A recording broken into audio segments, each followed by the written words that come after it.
Vítejte u našeho pořadu Bezvadné Brno. Já jsem Kuba. Já jsem Martin a jsme dva brněnští studenti z Čech.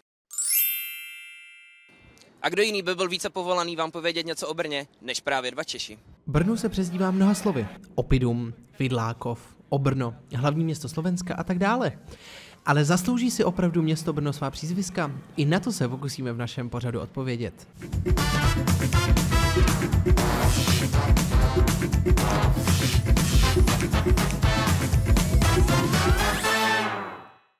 Právě se nacházíme před budovou hlavního nádraží a tohleto místo budete znát fakt dost dobře, protože sem budete každou neděli přijíždět. No a když už jsme tady, tak si rovnou dovolím jednu takovou malou zajímavost. V roce 2018 město vyhlásilo anketu o to, jak by se brněnský hlavní nádraží mělo v budoucnosti jmenovat. Nápadů bylo fakt hodně, ale nakonec vítězit mohl jenom jeden. No a ten vítězný nápad tak zněl Šalingrad. Co se vám představí, když se řekne Brno? Upřímně, takový rozpadlý město. Mládí, studentská léta.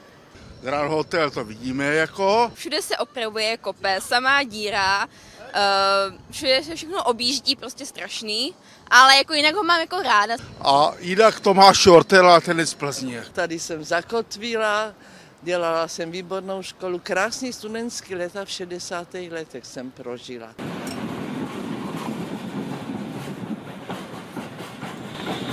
Právě se nacházíme na Zelném trhu, což je další důležitý ikonický brněnský místo. Poprvé je doložený už ze 13. století, tehdy se tomu říkal Horní trh, byl tady ještě ten Dolní. A taky to bylo důležité místo, kde se nacházel třeba i pranýř nebo klec pro tehdejší zločince. A dneska, co tady najdete, tak asi vás to nepřekvapí, ale najdete tady trhy. A když už jsme na Zelném trhu, tak mě jako zvídavého Pražáka samozřejmě zajímá, jestli si tady nějaké to zelí opravdu můžu koupit. Pojďme to zjistit.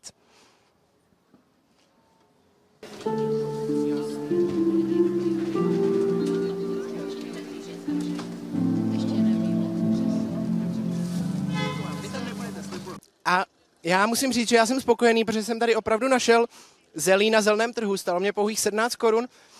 A poslední, co mě zajímá, tak jak chutná.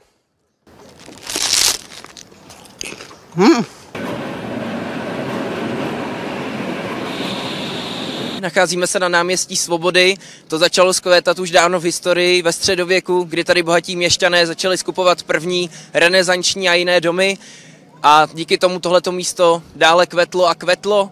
Zajímavý taky je, že tady kdysi stával kostel, no a samozřejmě, co je v současnosti asi největší dominantou tohohle místa, tak je Orloj, který je za náma. Ačkoliv může trošku má svým vzhledem, tak se nenechte zmýlit. Vy se tam právě koukáte na náboj a je to vlastně věc, která má připomínat obléhání města Švédy. Doplňte přísloví. V Praze je blaze, v Brně je... Ještě líp. V Praze je blaze, v Brně je... Burger. Ne, jako já jsem přemýšlel nad tím, aby se to rýmovalo, jinak ne, já mám Brno rád. Kousek od náměstí Svobody se nachází kostel svatého Jakuba a až se někdy budete sami toulat Brnem, tak určitě se u tohohle kostelu pozastavte. Může to na první pohled působit jako další běžný kostel, jako je v jakémkoliv jiném městě, ale ne. Tady se nachází jedna taková zvláštnost. Nahoře u okna si můžete povšimnout sošky mužíčka. Váže se k tomu taková legenda.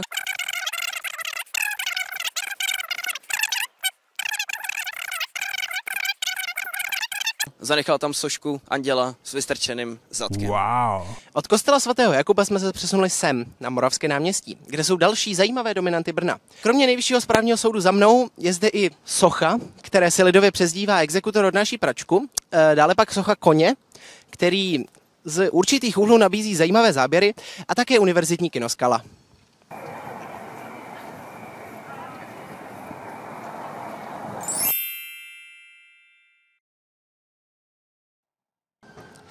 Tímto je náš pořad u konce, my se s vámi pomalu loučíme, máme tady na ochutnávku Starobrno, pro mě osobně je to premiéra, uvidíme, jak to bude chutnat. Co ty na to, Martine? Tak jdem na to, ať to máme za sebou.